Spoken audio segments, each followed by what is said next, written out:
I grew up at 21st and Hooper when those outlaws was acting crazy at the time. Man, how did you avert from being an outlaw? Were you an outlaw, or did you go from? How did you get past the outlaws to become a bar blocker?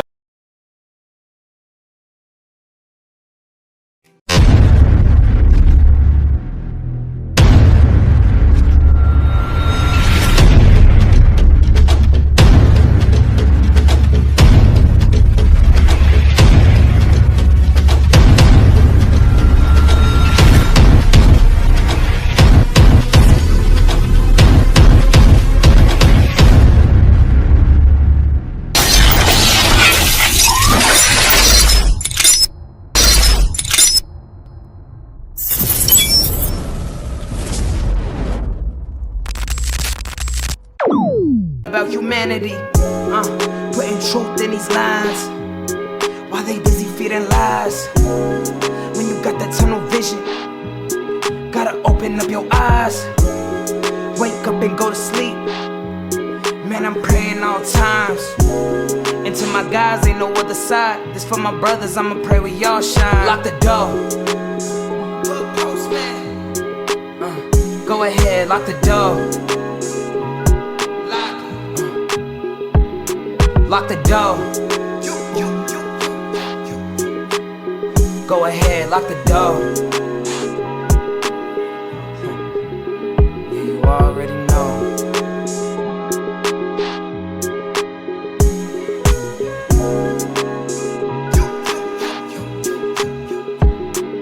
Depending on the lessons, some people eat, some people learn. But the game is going to send you big. Mr. Mechanical. Yes, sir.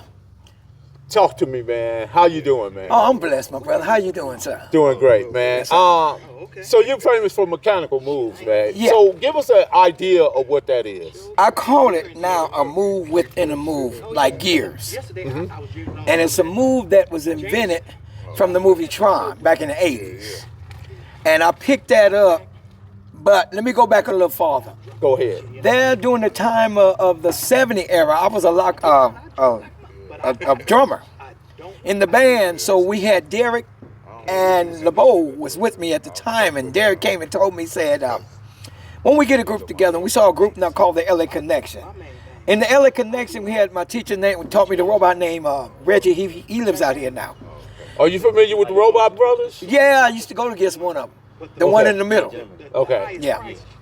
And we got down, since you went that way, we got down at Jefferson High School. And they were performing. I didn't know who they were. And they saw me just at halftime getting down with the LA demos, a part demo with the Jefferson High School. It's my demo family. And that's how it started for me in the 70s after 72. And robot was my thing. So where did you grow up specifically? I grew up at 21st and Hooper when those outlaws was acting crazy at the time. Man, how did you avert from being an outlaw? Were you an outlaw, or did you go from? How did you get past the outlaws to become a bar blocker? They knew me by swimming. I was a swimmer. They knew I was a football player playing flag at 22nd Park. Played basketball, baseball, Little League and stuff, Pop Warner. As time went along. And then I found out the demo had a Pop Warner team. And I would go up there, watch them practice. And I never forget a man named Coach Baker. He wanted me to come and play midget football at that time. But I was just playing flag football at the time. That's how I got where I was. How did you get the name Hurdle? Well, how I got the name Hurdle, a lot of us used to have different names, this and that. So I was always a runner and a jumper. So I loved to jump, flip off of trees and gates and houses with mattresses on the ground. And I used to flip on the ground. That's how we learned. How did that add to your mechanical move? Well, what I did to base that on that at that time, I would go back and watch TV.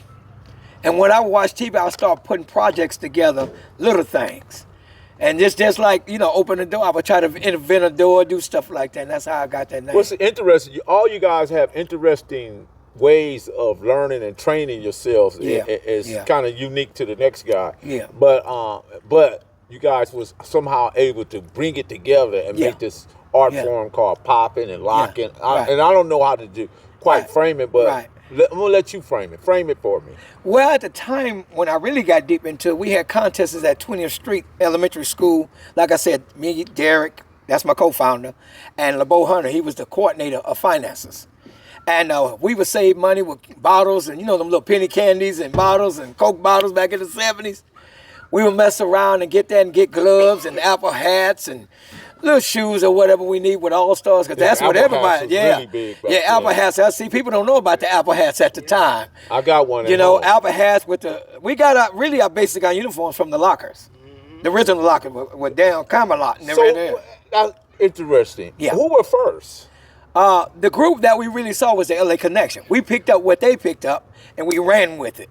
But we flipped it, as Boogaloo Hook said, we flipped it and put a flavor to it and just twisted it like we do it. That's all we did. With Boogaloo Hook. Boogaloo Hook. Boogaloo Hook, how did you get that name, first and foremost?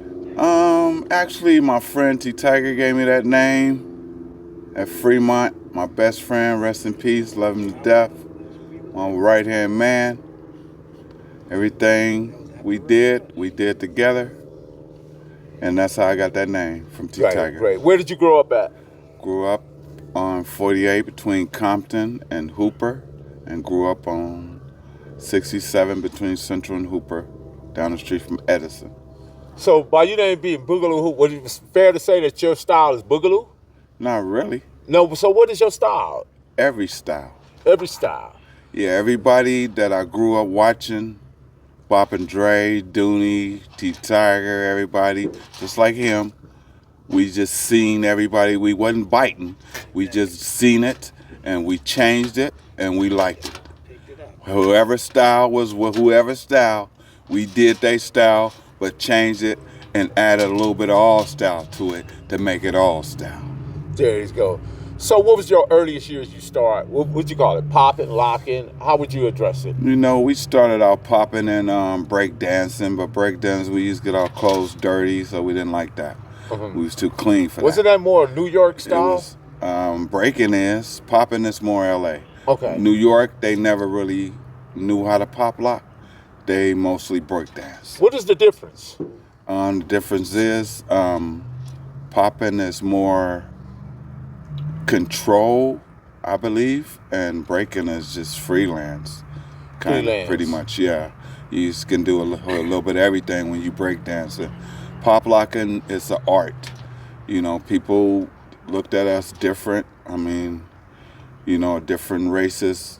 But then once they learned our culture, they loved it, especially at Venice Beach. And when Animation, a.k.a. Scrappy, was alive, he got us going there. Once the Venice Beach thing got going, that's how we just loved it, because it was so much attention. Would it be fair to say that Venice Beach was like one of the main meeting places for everything? Yes, Venice Beach was our home. That was where everybody go. What was it like being at Venice Beach back then? Because Man. there was a lot of different tourists, people. There was various people Man. from all over the world that would come there. I'm We sure you used guys to got a lot of have lights. so big a crowd and make so much money up there. It wasn't really about the money. It was mainly about the fame and the attention. We just loved the attention and the women. We was young, no kids then. Got 4 now. Well, 3 boys and 1 stepdaughter, so the 4.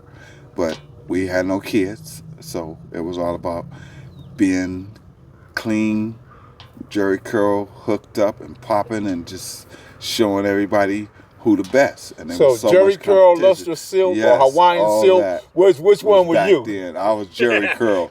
I used to keep I kept my shit damp. You know, I kept a towel so I can warm it, so my shit won't be dripping, to keep my Jerry Curl tight. Did you have a bag too?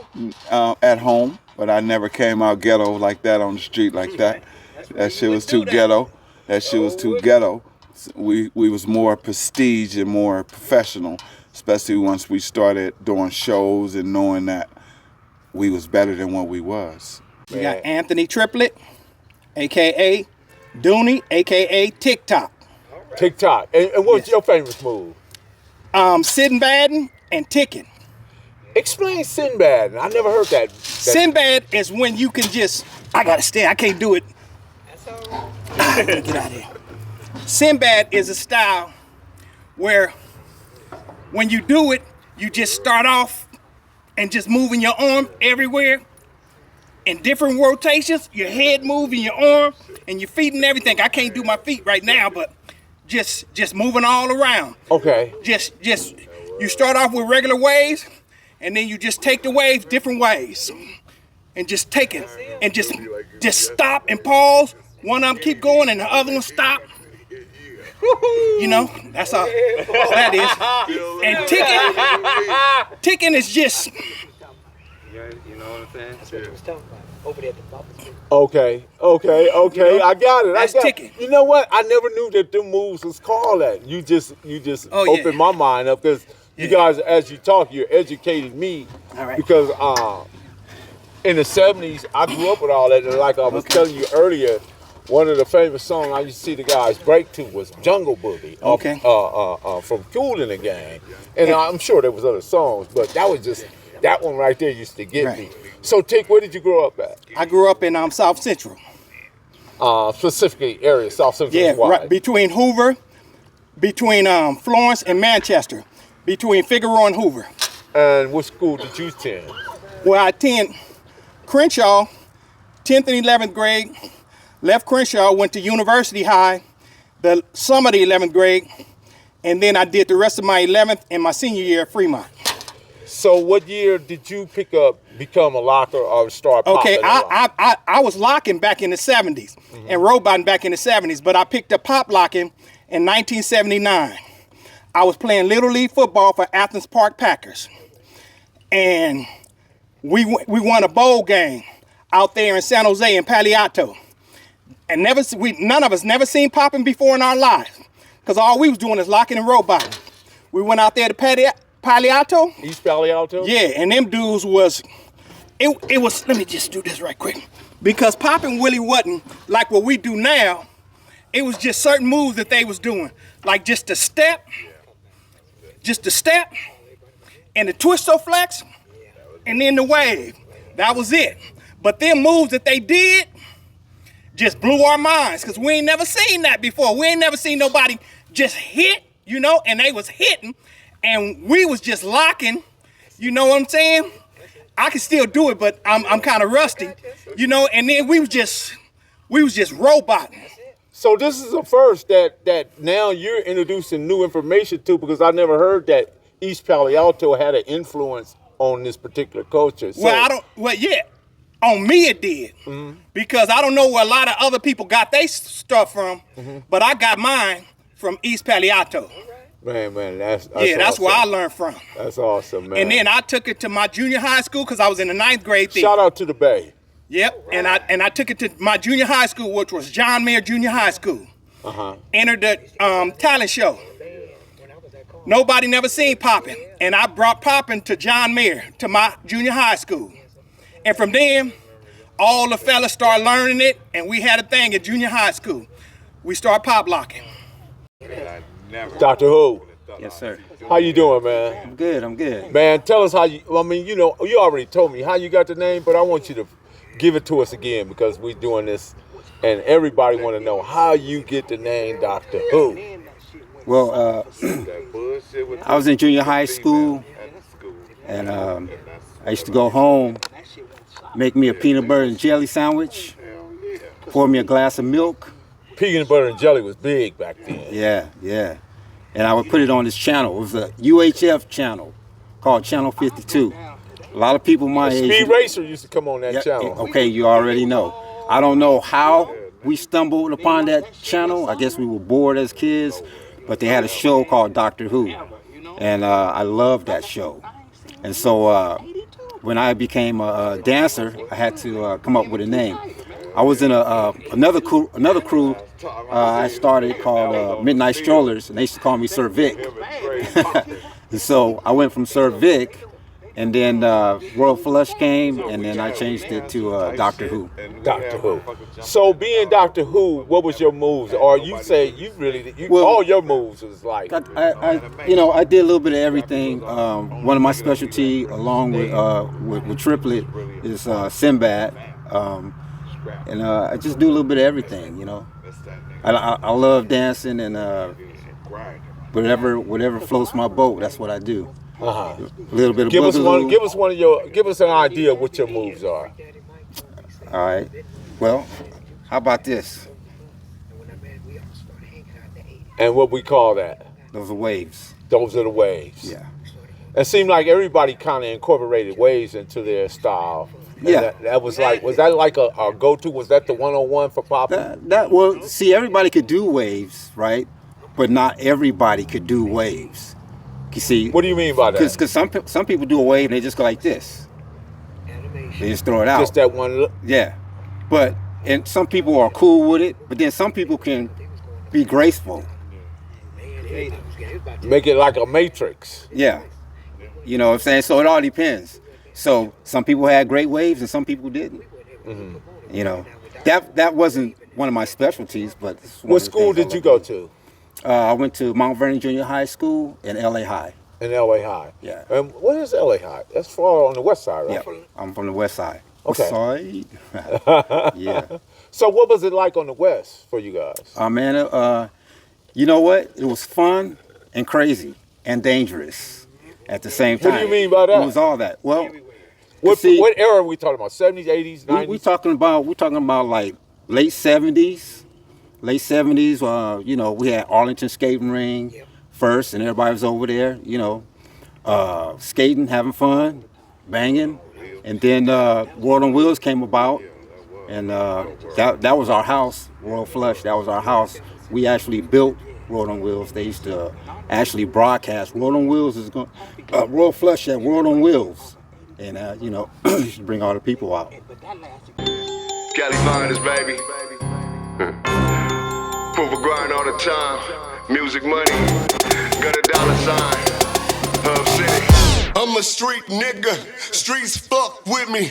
I'ma keep pushing products till the fans get me. It's guap off top.